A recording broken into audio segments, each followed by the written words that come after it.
তোমার ভিডিওতে তুমি অ্যাপ্লাই করে দেখো যেগুলো আমি বললাম, আমি গ্যারান্টি দিয়ে বলে দিতে পারি তোমার ভিডিওতে কিন্তু ভিউজ আসবে। তো কাজের জায়গা না, তোমাকে তো কাজ করতে হবে, কাজ না করলে পয়সা দেবে কেউ?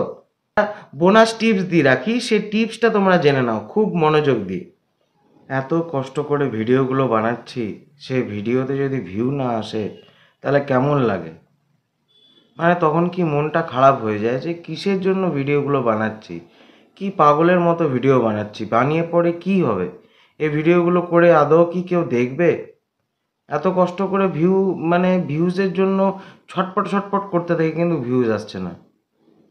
এই প্রবলেমটা যদি তোমাদের সাথে হয়ে থাকে, ঠিক আছে, হঠাৎ করে দেখছো তোমার ভিডিওতে ভিউজ আসছে না, বা তোমার যদি নতুন চ্যানেল হয়ে থাকে দেখছো যে তোমার চ্যানেলে ভিউজ আসছে না, তাহলে কি করবে বা কি করা উচিত, এর সলিউশন কি?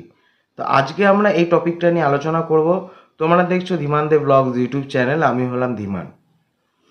দেখো, একটা ইউটিউব চ্যানেলের ভিউজ তার কন্টেন্টের ওপর কিন্তু ডিপেন্ড করে। মানে কন্টেন্ট বলতে যে ভিডিওগুলো আমরা দিই তার উপরে কিন্তু ভিউজটা কিন্তু ডিপেন্ড করে। এবার ডিপেন্ড করাটা শুধু ওই ভিডিও বানাচ্ছি শুধু তা বলে নয়, রোবটের মতো যে ভিডিও বানিয়ে গেলাম তাতে কিন্তু ভিডিওতে ভিউজ কখনোই আসবে না। তোমাকে বুদ্ধি খাটাতে হবে, তোমাকে নানান রকম টিপস অ্যান্ড ট্রিক্স খাটাতে হবে। সেই বুদ্ধি, সেই টিপস অ্যান্ড ট্রিক্সগুলো কি, সেইগুলোই আজকে নিয়ে তোমাদের সাথে আলোচনা করব। তো এক এক করে বলা শুরু করি, দেরি করছি না, ঠিক আছে? তো তোমরা মনোযোগ দিয়ে পুরো ভিডিওটা শোনো, তাহলে তোমরা বুঝতে পারবে যে আমি কি বলতে চাইছি, কি বোঝাতে চাইছি। দেখো, প্রথম যখন ভিডিও দেখবে তুমি কিছুদিন ধরে দিয়ে যাচ্ছ কিন্তু তোমার ভিডিওতে ভিউজ বাড়ছেই না, তখন তোমাকে একটা উপায় করতে হবে। ফার্স্ট যেটা করতে হবে সেটা হচ্ছে ভিডিওর যে যেমনভাবে তুমি বানাও তার প্রসেসটা চেঞ্জ করতে হবে ফার্স্ট অফ অল। কেননা হয়তো তুমি যেভাবে বানাচ্ছ তুমি মনে করছো যে ভালো হচ্ছে, কিন্তু মানুষের সেটা নাই ভালো লাগতে পারে, তাই না? যেমন দেখবে আমরা নিজেরা যেটা করি না, আমাদের সবসময় মনে হয় যে আমরা যেটা করছি, আমাদের নিজেদের ভিডিও যখন আমরা দেখি মনে হয় যে খুব ভালো লাগছে, কিন্তু নাও ভালো লাগতে পারে। তো সেটার তোমাকে টাইপটা চেঞ্জ করতে হবে। টাইপটা চেঞ্জ করে দিলে তখন দেখবে তোমার ভিডিও কিন্তু আরও বেশি সংখ্যক মানুষ কিন্তু তখন দেখছে, আরও ভিউজ কিন্তু বাড়ছে। আর তুমি বুঝবে কি করে যে টাইপটা যে চেঞ্জ করলাম সেটা আদৌ কার্যকরী হচ্ছে না ভালো হচ্ছে না খারাপ হচ্ছে, সেটা কি করে বুঝবে? তোমাকে চেঞ্জ করে করে দেখতে হবে। হয় এইটা একটা পথ আছে, চেঞ্জ করে করে তোমাকে ভিডিও দিতে হবে প্রত্যেক দিন নতুন নতুনভাবে। আর না হলে তোমার যারা বন্ধু বান্ধব সার্কেল আছে বা আত্মীয় স্বজন আছে তাদেরকে ভিডিওটা করে করে দেখাতে হবে যে দেখো তো ভিডিওটা ভালো লাগছে, ভিডিওটার কথাগুলো ঠিক বলা হয়েছে, ভিডিওতে প্রেজেন্টেশনটা কেমন হয়েছে সেটা কি ভালো লাগছে। তো এই জিনিসগুলো তোমাদের কিন্তু ফ্যাক্টর করে, তো এইগুলো মাথায় রাখতে হবে। ওকে, এবার নেক্সট যেটা বলছি, ধরো এটা তোমরা করে দেখলে তাতেও ভিউজ আসছে না, তখন তোমাকে বুদ্ধি অ্যাপ্লাই করতে হবে যে অন্যান্য ইউটিউবাররা কোন টাইমে ভিডিও দিচ্ছে সেটা একবার ওয়াচ করি। কেন কথাটা বললাম, দেখবে একটা পিক টাইম, ইউটিউবের মধ্যে কিন্তু পিক টাইম বলে একটা কথা আছে। এই যে শর্টস ভিডিও কিন্তু পিক টাইম আছে। তুমি সকাল 7টার সময় দাও, 9টার সময় দাও সকালবেলা, দুপুর 12টার সময় দাও, বিকাল 5টার সময় দাও, রাত্রিবেলা 8টায় দাও, আর রাত্রিবেলা 9টায় দাও। এইগুলো হচ্ছে শর্টসের পিক টাইম। সেরকম তোমাকে বুঝতে হবে যে তোমার অডিয়েন্স তোমার কোন সময়তে অ্যাক্টিভ থাকে। এবার অডিয়েন্স যদি অ্যাক্টিভ তুমি বুঝে যাও যে এই সময়তে আমার সাবস্ক্রাইবার যারা আছে তারা এই টাইমে অ্যাক্টিভ আছে বা তারা এই টাইমে আছে, তাহলে কি তুমি ওই টাইমে ভিডিওটা ফেললে তাদের কাছে নোটিফিকেশানটা, ধরো ইউটিউবের মধ্যে তুমি ধরো ভিডিওটা আপলোড করলে, এবার সে আপলোড করে পাবলিশ করার পর নোটিফিকেশান তাদের কাছে প্রপারে গেল, কেননা তারা তো অনলাইন আছে, ঠিক না? তারা অনলাইন আছে, তাদের কাছে নোটিফিকেশান গেছে, তারা নোটিফিকেশানটা থেকে তোমার ভিডিওটা দেখতে পেলো, তখন কিন্তু তোমার ভিডিওতে ভিউজ আসছে। এবার আরও পদ্ধতি আছে, এইগুলো যা যা পদ্ধতি আজকে বলছি এগুলো সব অ্যাপ্লাই করে করে তোমাকে দেখতে হবে কোনটা কার্যকরী, কেউ কারোর জন্য বলে উঠতে পারে না। এই যে আমি যদি মনে করি আমি এই ভিডিওটা বানাচ্ছি কোনো কাজের না, তোমরা কেউ দেখবে না, এটা যদি আমি ভেবে থাকতাম আমি কিন্তু ভিডিওটা বানাতে পারতাম না।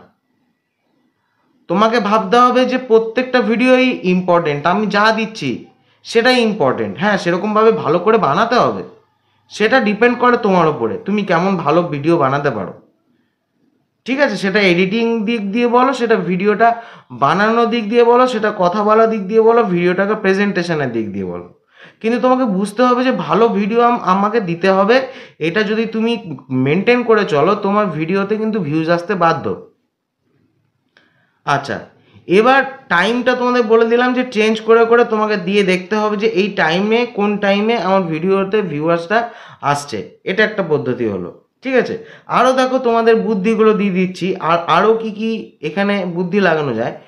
এছাড়াও তোমাদের করতে হবে কি, তুমি ধরো রেগুলার ব্লগ করছো, তোমার ধরো ব্লগের চ্যানেল আছে, যেহেতু আমার ব্লগের চ্যানেল আছে ওই জন্য আমি ব্লগ যারা করে তাদের জন্য কথাটা বলছি।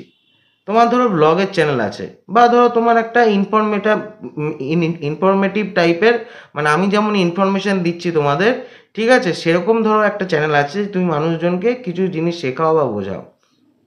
তো তোমাদের কথা বলার ধরনটাকে তোমাদের চেঞ্জ করে দেখতে হবে, যে এতদিন তো আমি এরকম বলে দেখলাম, একটু চেঞ্জ করে দেখি তো।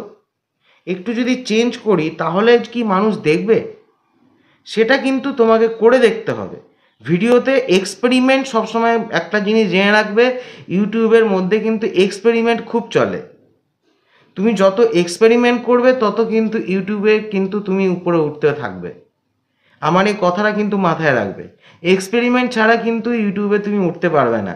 মানে নতুন নতুন জিনিস তোমাকে ট্রাই করতে হবে, সেটা তোমার বিভিন্ন দিক দিয়ে, তোমার কথা বলার ধরন দিয়ে হোক, সেটা তোমার মানুষকে কি দেখাচ্ছ সেটার ধরন দিয়ে হোক, এইগুলো তোমাকে মাথায় রাখতে হবে।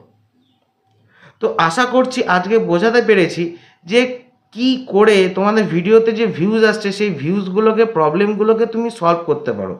এই যে ছোট ছোট কিছু পয়েন্ট বললাম, সেই পয়েন্টগুলো কিন্তু মাথায় রেখে তোমরা অ্যাপ্লাই করে দেখো, আশা করছি ভিউজ আসবে। আর এর পরেও যদি না আসে তাহলে তোমাদের এই ভিডিওটা শেষ করবার আগে একটা বোনাস টিপস দিয়ে রাখি, সেই টিপসটা তোমরা জেনে নাও খুব মনোযোগ দিয়ে। যদি দেখছো যে এরপরেও ভিউজ তোমার ভিডিওতে আসছে না, ঠিক আছে, তাহলে তোমাকে কি করতে হবে বলো তো? মন খারাপ হয়ে হতাশ হলে হবে না, যে না আমি আর ভিডিও দেবো না, আমার ভিডিওতে ভিউজ হচ্ছে না, এটা করলে হবে না। তখন তোমাকে কি করতে হবে? তখন তোমাকে খুঁজে বার করতে হবে যে তোমার ভুলটা কোথায়। তোমার ভুলটা তুমি যদি বার করে নাও তাহলে কিন্তু দেখবে তোমার ভিডিওতে ভিউজ আবার ফিরে আসছে, আগের থেকে অনেক বেশি ভিউজ হচ্ছে। মানে তোমাকে ধরতে হবে তোমার ভুলটা কোথায় আছে। ঠিক আছে, এবার বেশি সংখ্যক ক্ষেত্রে দেখা যায়, বা বেশি যারা আমার সাবস্ক্রাইবাররাও আছে তারাও বলেছে, দাদা আমাদের ভুলটা হচ্ছে আমরা রেগুলার ভিডিও দিই না।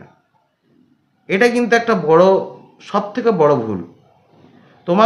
তুমি যদি রেগুলার কাজ করো, তো এটা একটা সংস্থান, ইউটিউব হচ্ছে একটা সংস্থান ধরে নাও, মানে একটা প্রতিষ্ঠান বা একটা স্কুল কলেজ অফিস যেমন হয় সেরকম রেগুলার যেমন যেতে হয়, এটাও একটা জায়গা এরকম ধরে নাও। তো এই রকম জায়গা হিসাবে তোমাকে, এটা তো কাজের জায়গা না, তোমাকে তো কাজ করতে হবে, কাজ না করলে পয়সা দেবে কেউ? কেউ দেবে না। তো সেরকম এটাও কিন্তু একটা জায়গা যেখানে কিন্তু রেগুলার কাজ করতে হবে। তো জন্য তো তখন তোমাকে রেগুলার ভিডিও দিতে হবে। যদি তুমি আগে একটা করে দিতে, তখন তোমাকে দুটো করে ভিডিও দিতে হবে। দেখবে তোমার ভিউজটা না আস্তে আস্তে ইনক্রিজ হচ্ছে, এক দুদিনে কিন্তু বাড়বে না।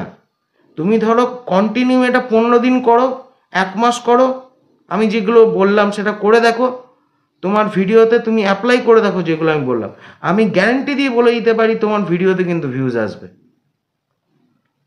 ঠিক আছে, তো আজকের ভিডিওটা আশা করছি ভালো লেগেছে, কিছু ভালো তোমাদের জিনিস শেখাতে পেরেছি বা বোঝাতে পেরেছি। যদি ইনফরমেটিভ লেগে থাকে ভিডিওটাকে লাইক করে চ্যানেলটাকে সাবস্ক্রাইব করতে ভুলবে না, কেননা এরকমই ইনফরমেটিভ ভিডিও বা এরকমই গুরুত্বপূর্ণ তথ্য এই চ্যানেলে তোমরা পেয়ে থাকবে। আর এটা আমার ব্লগেরও চ্যানেল, তো অতি অবশ্যই আমি এর মধ্যে কিন্তু ব্লগেরও ভিডিও দিতে থাকি, তোমরা সেগুলো দেখে আনন্দিত হতে থাকো। তো আজকের ভিডিওটা এখানেই শেষ করলাম, আবার দেখা হবে তোমাদের সাথে নতুন একটা ভিডিওতে। নমস্কার।